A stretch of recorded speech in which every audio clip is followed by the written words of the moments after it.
have an emergency fund. That's one of the first things that you want to do after creating your budget, because your budget really is going to tell you what you have coming in and what you have going out. And generally, if you have some kind of unexpected event, you're going to need to retool that budget. But at least you always have that budget that's guiding you. That's your tool of empowerment. It's telling you what you have to spend. Then you have an emergency fund. That's the second order. And then the third thing is, well, make sure that you have a long-term disability policy. If you're listening to this podcast now and you don't, go out and get a long-term disability policy. Yeah. You're listening to the Black to Business Podcast, an educational podcast providing Black entrepreneurs with the tools and resources to start and grow their businesses. We chat with vetted Black entrepreneurs, thought leaders, and business owners as they provide tips and resources to help take your business to the next level. I'm your host, Monique T. Marshall. Welcome to another episode of the Black to Business Podcast. I'm your host, Monique T. Marshall, and today we are getting into a conversation that many entrepreneurs rarely think about until it's too late. As a Black entrepreneur, your business is more than just a job. It's your passion, your income, and in many cases, your legacy. But what happens when life throws you a curveball, like a sudden disability? How would your business and your financial stability hold up if you couldn't work tomorrow? Far too often, we overlook the possibility of the unexpected, thinking that could never happen to me. But the truth is, life doesn't come with a warning, and being unprepared can mean losing everything that you've worked so hard to build. And that's why today's conversation is so important. We'll be talking about how to financially prepare your business for disabilities so you can protect your livelihood, your family, and your future no matter what industry you are in. To help us tackle this critical topic, I'm joined by Tanya Taylor, a financial coach, TEDx speaker, and founder of Grow Your Wealth. Tanya brings over 24 years of experience from her time on Wall Street and has made it her mission to help individuals and entrepreneurs break the cycle of financial insecurity and build generational wealth. As someone who has personally navigated the challenges of sudden disability, Tanya's insights are not just practical, they are rooted in real experience. So in this episode, we'll discuss everything from creating a disability plan for your business to choosing the right insurance and building a financial safety net. Tanya will share actionable strategies that you can implement today to ensure your business survives and thrives, even if the unexpected happens. So if you've ever wondered how to prepare for the what ifs in life, this episode is for you. So without further ado, let's get into it. Welcome to the Black to Business Podcast. I am so excited about today's topic and just great to have you on the show. So welcome. Thank you so much for having me. I'm looking forward to our chat. Yes. And before we get into it, I would love it if you could share a little bit about who you are, what is it that you do in your business, and how did you get here? Yeah, so I'm actually a financial coach. I have been doing that I've been teaching personal finance for about 25 years now. Time really flies. Yes. But getting to become a financial coach, I will say that it wasn't something that I selected as a career. I actually career-wise have been in the banking and insurance industry for 24 years. That's sort of what I did when I came out of college, working for some larger firms like the Goldman Sachs and Federal Reserve Bank, those kind of organizations. But I really got into personal finance because I came to America at 16. I was like this 16-year-old, undocumented, with $100, not even sure where I was going to live. And I had these great dreams. Mm-hmm. And growing up in Jamaica in poverty and just seeing people revisit Jamaica, returning residents, I always thought, based on what I heard, that when you come to America, there's like this land of milk and honey, like you can do whatever you want. Except when I came here, I noticed everyone was living paycheck to paycheck, having more than one jobs, and life was hard. And a lot of people didn't have a career. So not only did I want to have a career, but I also wanted to build wealth. And so I just set out to start learning how to build wealth, to set goals, to go back to school, to do all that. And as I start learning more about personal finance, bringing it full circle now, as I start learning more about personal finance, I started teaching people. And the more I learned and the more I implemented these strategies and was able to see really great results, I just would go out in whether it's school, churches, community organizations, and just really start teaching people personal finance. And as I was looking to transition out of corporate America, and they like to say, what is something that you would do that you just would do it because you love it, you have a passion for it, because that might be something you want to transition into a career. And it was so natural for me. I was like, yes, I could reach a much broader audience now. So yes, I actually do want to teach personal finance. And that's how I ended up now having my business, Grow Your Wealth, where I teach financial coaching. That is a phenomenal story. Kudos to you. Like that risk of moving and doing it all. And just, I think a lot of people can relate to that. And it's so inspirational that you persevered and you're here today. Yeah. Thank you very much. Yeah. And so I am so excited to dive into this topic of, as we speak about financial planning, of planning for the unexpected. So how to financially prepare your business for disability. So this is something we have not discussed on the podcast.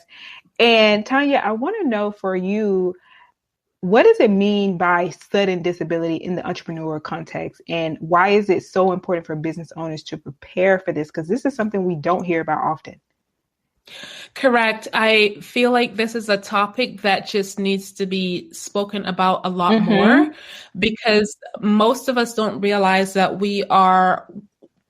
a lot of Americans in general are 1 or 2 paycheck away from being homeless, right? Right. But that's because you could lose a job.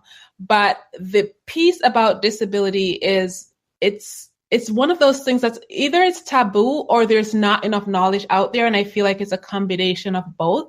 So as a business owner or as an employee, many of us don't realize that, let's take a business owner and let's segment them. The business owner. So you're working for yourself and you might be making great income, right? But what happens tomorrow or next week if you suddenly become disabled? And that could be, for me, it was a car accident.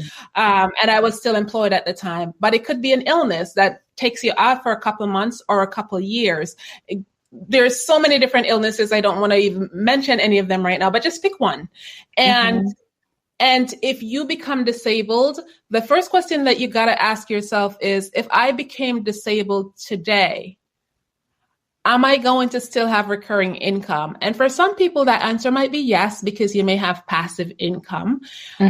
And so the next question is, would that income be sufficient to help me to continue to live the same lifestyle? If it's not, then there's action that will need to be taken. And we'll talk about that a little bit more.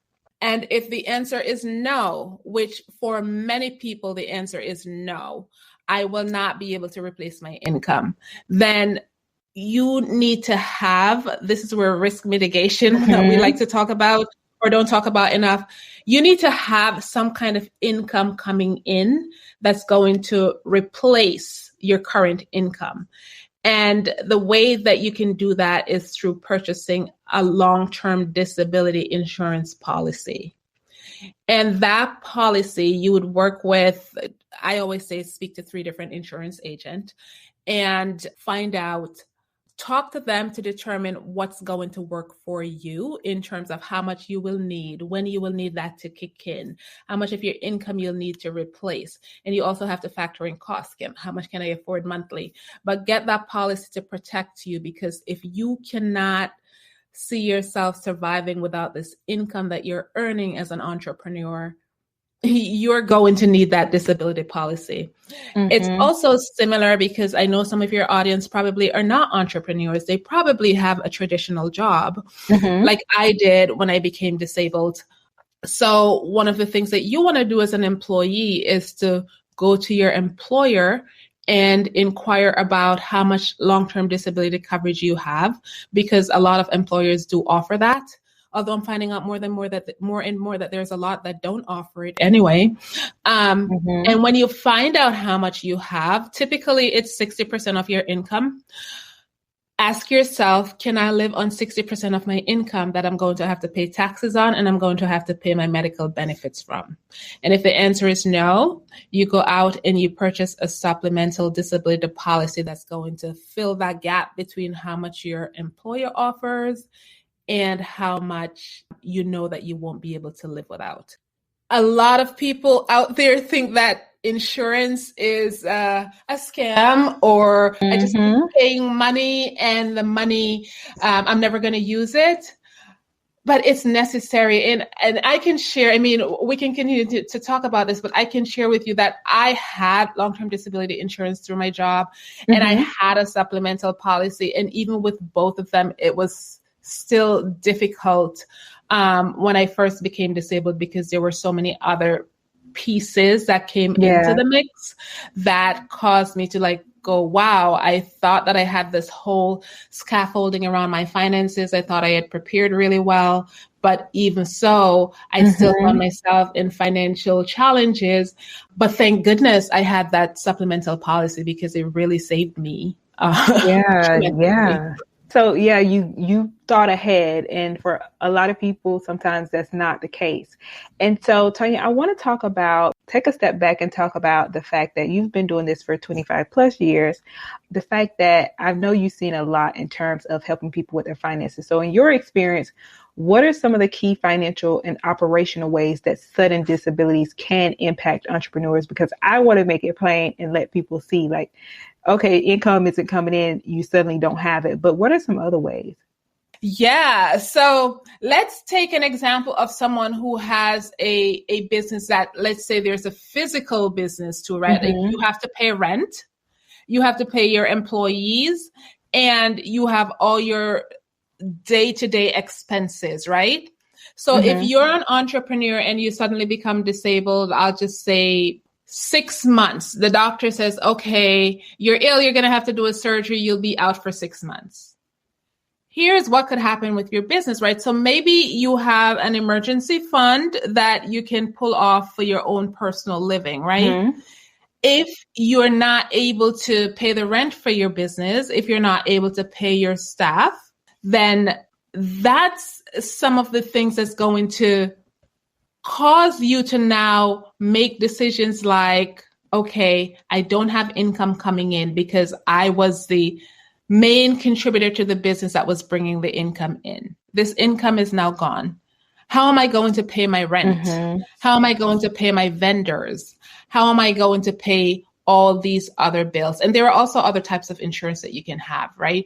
But the fact that you no longer have this income coming in and now you're not able to pay those bills, it's possible that you might have to close your business out. You've lost your location. You've lost an employee that you relied on because that employee had to go and try to find another job. That is definitely making it plain. And so, of course, this is the Black to Business podcast. I want to talk about how you see this relates to, or just some of the challenges in particular for Black entrepreneurs. So why do you feel Black entrepreneurs in particular face unique challenges when it comes to preparing for sudden disabilities?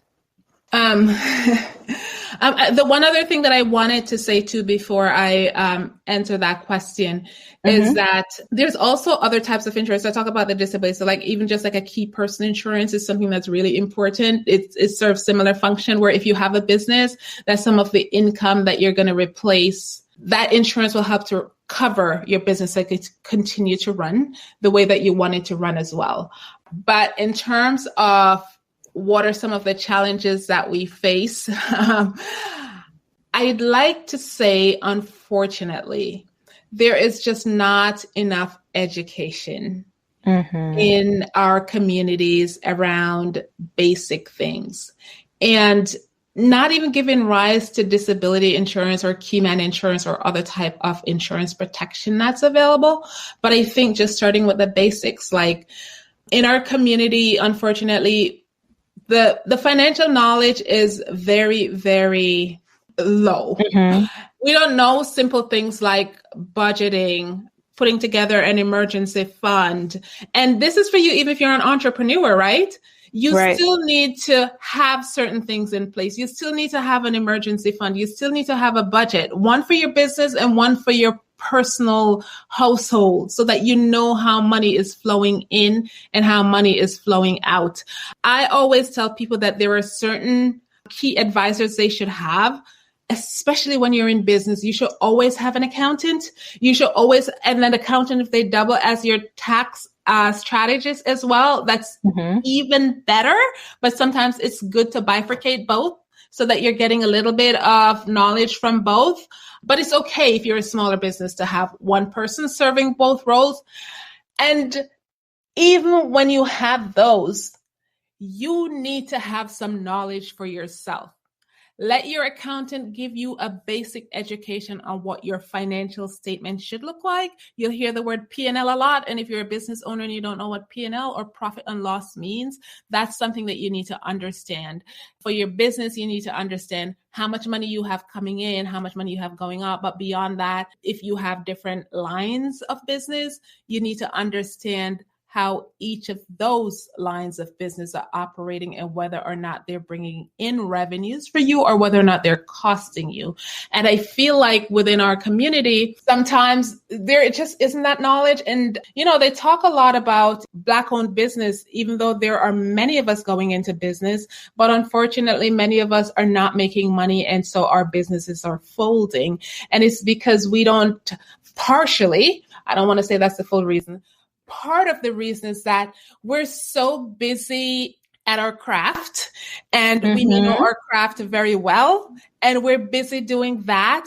But the other foundational pieces that we need to keep our business going and to make sure that we're making profit, we lack that knowledge. And so there needs to be a lot more education within our community around how to run a business operationally, because we do have the skill set, but we may not operationally know how to run the business and how to make sure that we know whether or not we're profiting.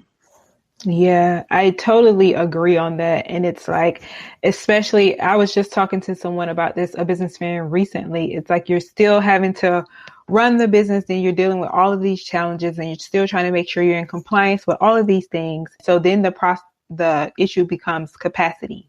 And so that's another thing as well. Yes. So then now I want to shift into, so you mentioned this kind of earlier about the different types of disabilities. So I love to break things down on the Black to Business podcast. So let's get into understanding the different types of disabilities, whether it's physical, mental, temporary, or permanent, and helping entrepreneurs, well, how understanding these can help them know how to prepare. So as you mentioned, some of the different types of insurance related to these are some of the things they may or may not need related to these as well. Oh, absolutely. So once a doctor, so it actually doesn't matter what type of disability you have, right? So it could be mentally. So if you're someone who is depressed, that you've become non-functional and you just are not able to do your job anymore. This is also another thing that we kind of shy away from. I think we're getting more comfortable with talking about depression, anxiety, and things like that. That is a disability if it causes you to not be able to function anymore. And I'll just out myself, right? When I had my older daughter, who is now 19, I was working for a corporation and I developed postpartum. And at the time it was like, even from me, I shouldn't say even, the idea that I was depressed given I had done all these things in my life and life was going great. From the outside, everybody thought, oh, your life is so great. Yes. All this stuff is going great. But I was so severely depressed that I eventually had to end up leaving my job. And that's an example where I was actually disabled and I couldn't work. So being able to get a long-term disability for that it's totally okay. It's what long-term disability is for. So there's the mental piece, and then there's the physical piece as well, where if you had cancer, but it could be something as simple as if you had to have a surgery, but because of the surgery, you can't go back to work for a certain time period. There's short-term disability and there's long-term disability. And I probably should just break that down too, just in case someone's listening and they don't really understand. So short-term disability benefits is where if you become disabled, or take, for example, if you become pregnant, right, and you take off from your job for 3 months, you get short-term disability benefits. Or if you're having a surgery and, you're just going to be out for like a month or two, you also get short-term disability benefits. Generally, short-term disability lasts around 6 months, and then long-term disability benefits kicks in, and this is if you're employed. So once the 3 month passes, then you'll get the long-term disability benefits. Both benefits are there to protect your income. So they replace your income that your employer would be paying you until you go back to work. Or in some cases, if you're never able to go back to work, it may go until you're age 65. So those are the two benefits that you usually get through your employer. And the type of disability, as long as your doctor has said that you're disabled, then you're entitled to those benefits. For me, I had the car accident. I thought I was going to be going back to work in 6 weeks. Even when they told me 6 weeks, I was like, yeah, I'll be back at work before then. But it's been over 3 years and I still have not gone back to work. So that just goes to show you, like, you could think that nothing's going to happen to you. I was talking to a teacher the other day and he was like, well, I just go to work. I come back home. I mean, what kind of disability could I possibly have? And I was like, well, somebody could get cancer. Somebody could get whatever. You need a kidney transplant. It could be pretty much anything. And of course, I mentioned the mental piece. That's what the disability insurance is going to cover. The challenge with that is if you're employed, most time it's not going to replace your income. And that's why you need your own supplemental policy. And then if you are self-employed, you most definitely want to go out and get a policy for yourself to replace your income. Yes. And I'm so glad that you mentioned especially that mental piece and made that plain, because especially for us as Black people, as Black entrepreneurs, we always feel like we can't take any time off, or that's not serious enough. So correct. I'm so glad that you brought that up, because I agree. Oh yeah, good. Yes, it's really important for people to understand that. And yes, because you know what? The other side of the fence, they take off all the time for mental health issues. And we should never feel afraid or ashamed to take time off if we need to. And if you do not go to therapy, obviously you cannot get the time off because the therapists need to diagnose you. But that's another reason why, if we're feeling away, we need to show up to therapy and go through the process. And if we need to take time off, to just be like, hey, I just really need this break, I just really need to figure stuff out, then we got to do that, and not be so ashamed or stigmatized for it. I am happy to see that it's not as stigmatized as it was before, but we need to also know that there's that extra layer of protection for us, where if we're feeling, because again, you don't want to go to work and you can't do the job that you are supposed to be doing. That's more detrimental to you. Take the time to heal and have your benefits cover you. Certainly agree. And now I want to shift into some of the financial foundations part of things. So in preparedness. So what would you say are the foundational steps as an entrepreneur that they should take to safeguard their finances against the sudden disability? So if you had to say and make it plain. Oh, yes, absolutely. So the first thing I always tell people, and I kind of alluded to this earlier, is have an emergency fund. That's one of the first things that you want to do after creating your budget, because your budget really is going to tell you what you have coming in and what you have going out. And generally, if you have some kind of unexpected event, you're going to need to retool that budget. But at least you always have that budget that's guiding you. That's your tool of empowerment. It's telling you what you have to spend. Then you have an emergency fund. That's the second order. And then the third thing is, well, make sure that you have a long-term disability policy. If you're listening to this podcast now and you don't, go out and get a long-term disability policy because it's going to really help to cover you.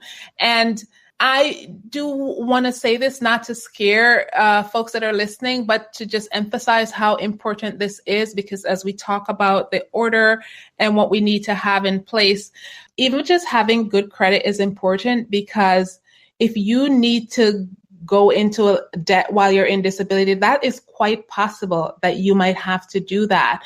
And here is why. Just because you have long-term disability benefits, it doesn't necessarily mean that you're going to start getting the money right away. So at the time when I had my accident, and I want to use myself just so that you could understand how this works. So I was employed, right? So I had long-term disability through my employer, and I had the supplemental policy. I also had short-term disability, but I had used up most of it during COVID, and so I only had 2 weeks. So here's how it works if you want to see a practical example.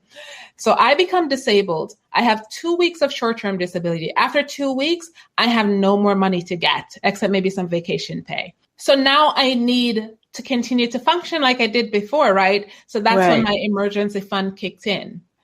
And I was fortunate enough that I had set up my supplemental policy so that it would kick in 3 months. Because as I mentioned before, the one through your employer usually kicks in 6 months. So if I didn't have a supplemental policy, I would have to wait for 5.5 months before I saw a first dollar come into my bank account. So when you hear people say having 3 to 6 months of emergency fund is important, you can understand from my example why that is so critical, because here I was, now I'm disabled, right?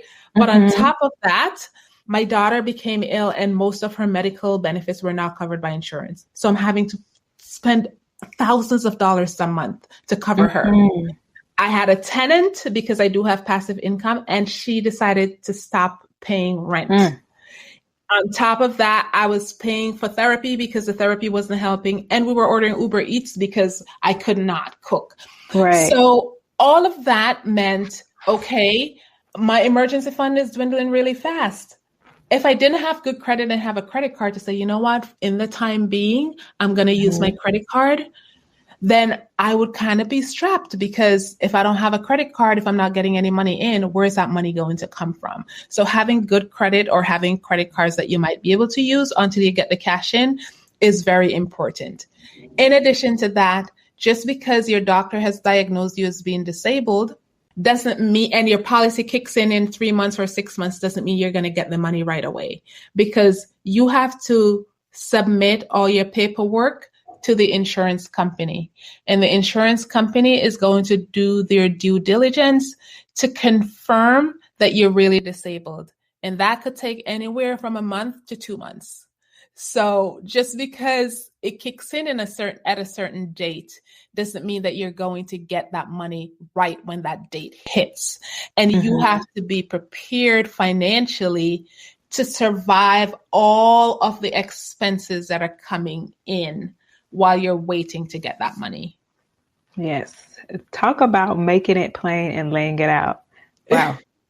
Thank you for even sharing your story in that. And yeah, that's very helpful. Because I really think that this is so important, especially in our community. And I feel like if I can use my example to make it more concrete, then someone can really understand how all the layers fall in together. Yeah. And oftentimes, also talking with someone about this the other day as well, it's like sometimes we find that we have to go through the pain to really feel it and understand it. But it's like, no, there is someone here who's showing you an example, and we don't want you to go through these things or not be prepared when you go through these things. So I love that. Exactly. And yeah, so one of the things, even speaking about earlier, the fact that some people are in a position where they may be in entrepreneurship and they're just starting out, or they may be dealing with a limited budget. What advice would you give for them on how to prepare financially if they are in those situations? Yeah, I think some of the things are going to be the same. So people are starting out for different reasons, right? If you're leaving your job to start out, there are some people who may say, I'm just going to go for it and I'm just going to put everything into my business. But some people might also be laid off. And it's sort of like, okay, it's not like I could save up, because if you still at a job, I like to say to people, why don't you save up? Make sure you have at least 6 months, right? But if you're someone who's just starting out and you're just like, look, I just got to go, I just got to do this. As expensive as it actually, let me take that back, because I was going to say the long-term disability benefits, you can only get a long-term disability insurance policy if you're self-employed based on the income that you're earning, right? So if you're not really earning any money yet, it's sort of like, okay, you can't just go out and just buy a long-term disability policy because it's to replace your income. But that's why it's so important that you first want to make sure, this is something that we don't do and we need to do, sit down and plan out your business. How much are you looking to pump into the business right now? And how much income are you looking to generate? And come up with realistically, how much income am I going to be able to generate into my business? The emergency fund part, I know it's hard because if you're laid off, you probably don't have an emergency fund. Actually, you probably don't. You probably can't build an emergency fund because you've just been laid off. You don't have any income coming in. And this is where I always say I'm not opposed to debt, right? It's strategic debt. So if you don't have good credit, whatever you need to do, start working on building your credit, because you need to have a credit card with some money on it so that you can have it to use in the meantime. And this might be controversial, but if you think about it, if you don't have an emergency fund, if you don't have savings, how else are you going to be able to get some access to some money, right? So you want to prepare in a way where you know that, okay, I could use this credit card in the meantime. A lot of people, what they tend to do is that they tend to go to their retirement plan and they pull money out. And that's not always the wisest choice, because not only do you have to pay a penalty, but you also have to pay taxes. So you want to ask yourself the question, okay, yes, I have this credit card and I might have to pay 19% interest on it, maybe even 29% on interest on it, but it might be over. I'm just going to take the big hit and just do it for a year, right? And these are things that you have to strategically plan, as opposed to I'm going to go into my retirement plan. I'm going to pull money out. I'm going to have to pay 20-something% taxes on it, or whatever the percentage taxes are. And I'm going to have to pay a penalty. It's going to cost me more to take out from my retirement plan than it is to plan to say, I'm going to use my credit card and I'm going to be strategic about it, because once I get my business up and running, I'll be able to pay it off. And also, if you're paying interest on this credit card and the debt is in respect to your business, then you can deduct some of these kind of expenses, right? So just being strategic, I would say it might cost you to consult with someone who knows the operations of a business and know how to look at the pros and cons of the different options that you have available to you. But in the long run, it will work out to be less expensive than doing it on your own, especially if you're not someone who understands like how a business is operationally how the business works, and how just your dollars, using my 401k versus using a credit card, even something as simple as that. If you don't understand those things, then it might end up costing you in the long run. So you want to make sure that you are strategically thinking about the different components of the capital that you have available or that could be potentially available to you, and which one to pull down from when it makes the most sense. Yes, that is definitely the great suggestion there. And so now I would love to talk about, so do you have any financial tools or platforms that might ease that financial burden for entrepreneurs who might be experiencing disabilities? In terms of maybe it's like a financial tracker or some different platforms that can help them when they are in a bind outside of like maybe credit cards or the insurance. So I think that the first thing that someone would want to do, and I don't know if this is necessarily a tracker or a platform, because there are loads of financial information available, right? Like you could go to Kiplinger, you could go to different sites and or NerdWallet or whatever those things are to learn more about personal finance, because I think that's what it's going to come down to, basically understanding personal finance. I do also want to say one other thing that I think is important that would be helpful to someone is that you can apply for Social Security disability income as it relates to getting additional income if you're in a bind. I will say that the process takes forever. It could take you over 2 years, but that is an option for you, that you can apply for Social Security disability income. In terms of the learnings about what you can do, it's going to come down to really if there are government programs available that can help you, which honestly, I don't know. I don't have that information, but something I might want to research further.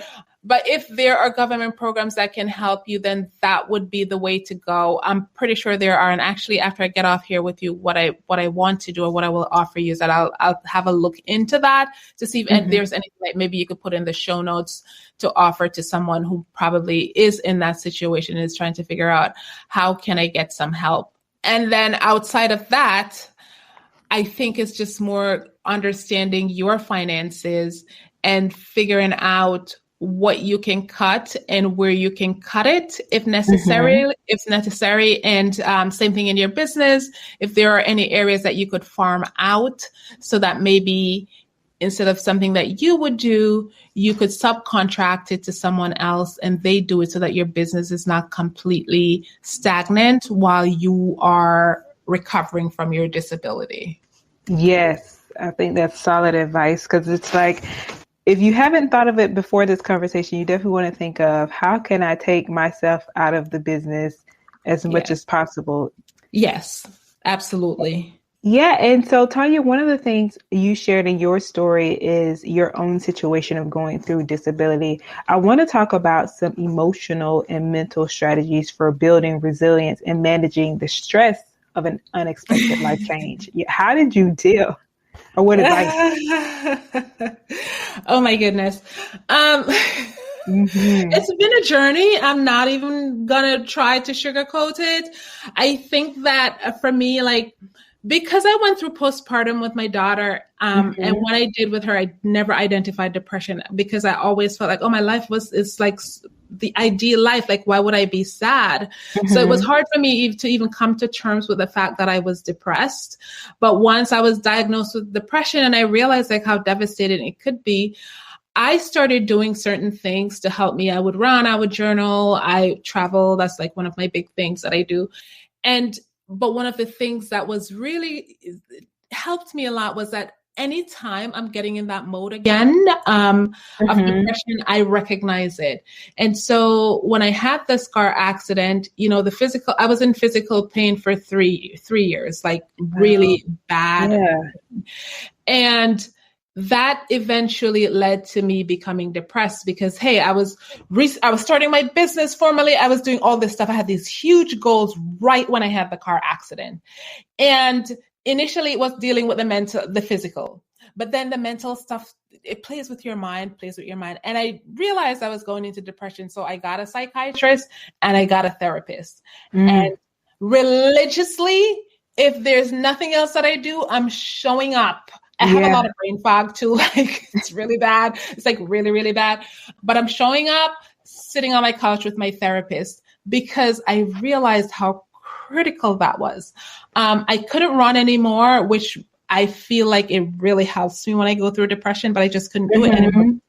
I couldn't even walk for half an hour anymore. Wow. But I also love traveling, so I still traveled. I just traveled in a very different way. And I also found that whenever I left the US, I was in less pain. Really? And less stress. Yes. I can see that now. It was just, I felt like the change of environment was, it just does something different. And so I did incorporate that as part of my treatment. I don't know, like insurance companies, like they watch you, like they'll go on and I would still post on my social media. Cause at some point I was just like, I don't really care. I'm in pain. Like I could barely walk. They will go on your social media and track you. So I wouldn't necessarily say if you travel to post. I just was at the point where I was just like, oh, you guys can keep watching me. Like I literally would say, you guys can keep watching me because I post about my struggles as well. But if you're only going to come talk about my travels, and I've always traveled and posted too. So I did the therapy. I did a lot of traveling as well. And I couldn't journal because I actually couldn't write. My hand was always numb. So sometimes I would just talk journal. But each person has to find what works for them, and don't be afraid to go sit on that couch with that therapist, because it's so important for your mental health. I've had so many moments of breakdown where I look and I think, oh my God, if I was better, I could have been doing this and I could have been doing that. And I'm wanting to do it. But every time I try to do it, I realize I'm not yet there. And the therapist is there to kind of talk to you. Like I had therapy this morning and I was talking to my therapist like, oh my God, I'm getting into another year and I'm just not doing what I'm supposed to be doing. And they talk you off the ledge like, hey, but you did all of this stuff. Right. And you have to step back and start saying, oh my God, yes, I did this, and acknowledge that and praise yourself sometimes. That's something that a lot of us Black people don't do enough. And that's also learning from me. Just like I really felt the accident was redirection for me, right? And it's helped me to come more in touch with myself and my humanness, and just being able to say, yes, you've done really wonderful things. You should be proud of yourself. And that's through therapy. And that's not something that I would even used to do before. So for anyone out there, if you, you're listening and you've had this accident and you're trying to figure out not accident, it could be anything, right? How do I navigate this? It's all those things. It's the things that you find meaningful. It's spending time with family. And it's also sometimes just talking about it and talking about your struggles and all the crap that it's happening to you, because it helps you to heal, I guess. It does. Yeah, and we sometimes try to hold things in and feel like you don't have the support. So I'm so glad you mentioned like the therapist and just getting that extra help and not being ashamed or feeling like you're ashamed of that. Yeah, and even if you feel ashamed, just do it anyway, because there's sometimes I don't even want to talk to my therapist about stuff, but I realize after I talk to her about it, it actually doesn't feel like that mountain anymore. And reading books too. I've done a lot of reading of books, whether it's self-help or just other kind of books. That's so, I love that you mentioned that as well. So any recommended books that you would say? Oh my gosh. There's a book called, I think it's The Mountain Is You, that I have like this, I've been trying to listen to 52 books for the year. Wow. So, and all the different books are, some of them are more like about business and some of them are about self-help. I went through a period that I did a lot of self-help because I needed it. And then I listened to books like Will Smith and Jada Pinkett book. Like I just listened to them because they just, How was that? It was just interesting to listen to them and know their story. Yeah. But then there are other books. I'm checking my library while I'm rambling through this. Like The Genius Zone, or, like Eckhart Tolle, which I'm not sure if people are familiar with, but he has a very interesting way of communicating stuff. And I remember when I went through, was just going through all of my crap, I would listen to his books and book like Do the Work.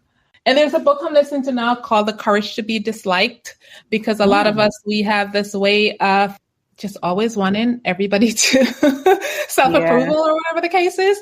So I just started to listen to that book. And then in terms of like business, one book that I think it would be amazing for entrepreneurs is called The E-Myth. The E-Myth. And it just really tells you as an entrepreneur how you need to structure your business in such a way so that you are not the one that's doing all the work. Mm-hmm. You're hiring the right people in the right parts of your business at the right time. I've just found that book to be golden. I had listened to it before, and I will be listening to it again because I think it's like so important and so reinforcing as well. Yes, those are some great recommendations. I've had a few of them. I want to say, like, I hollered on the mic, The Mountain Is You, because that was one. I was in a season I wasn't buying books. So I was like, let me order this off of Libby, the library. And it took weeks to get that book. And so I finally listened to it, and I was like, I actually have to break the rule and buy this one. It was so good.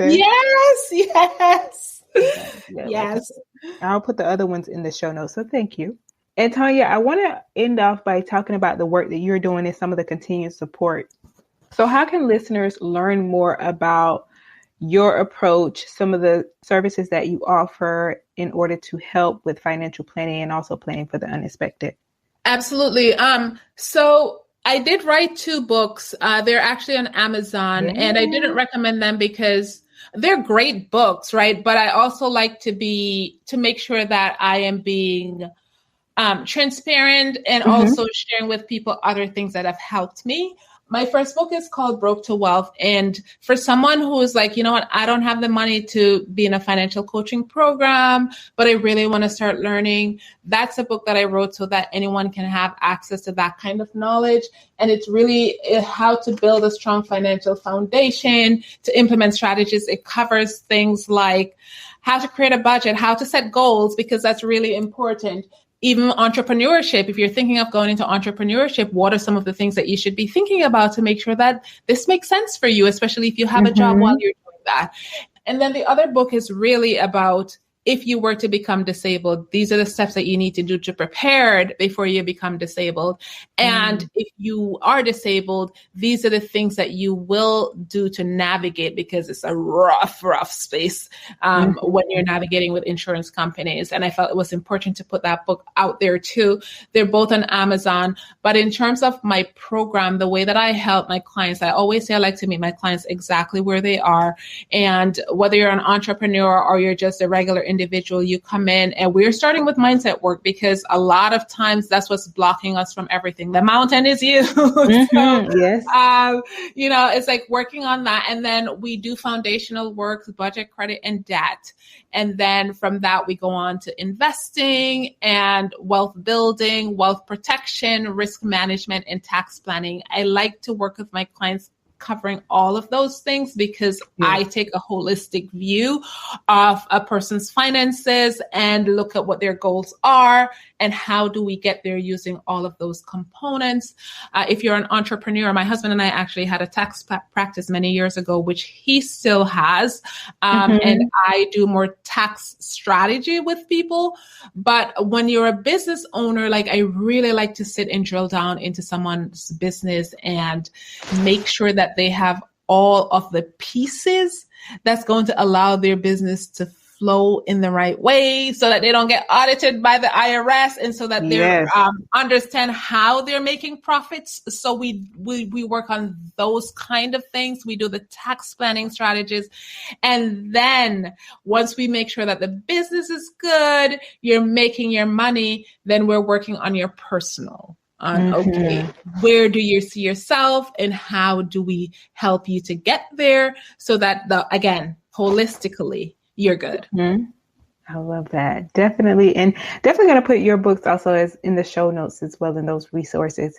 Also, so my other question is, how can people find you, support you, and connect with you? Sure. So my website is growyourwealth10x.com. The number 10 with an X. And then I am on Instagram as well at Grow Your Wealth 10X.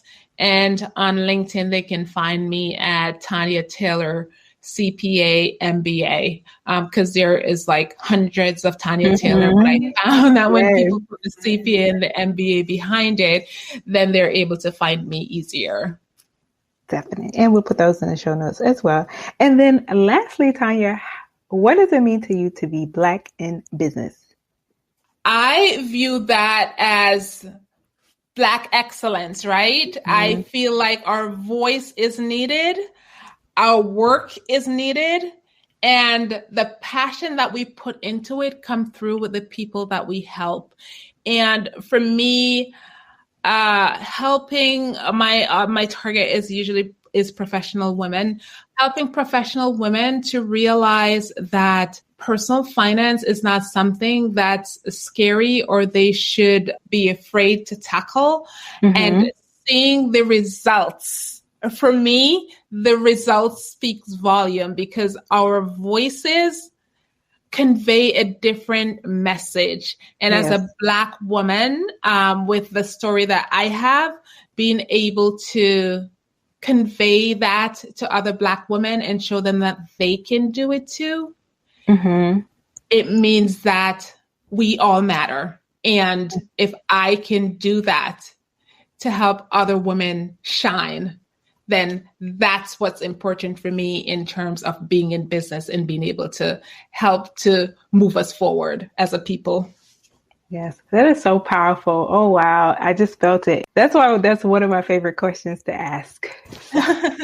Thank you for that. And Tanya, thank you so much for being on the Black to Business podcast, for doing the work that you do. We just thank you. Yeah. And I want to say thank you for the work that you're doing as well, because I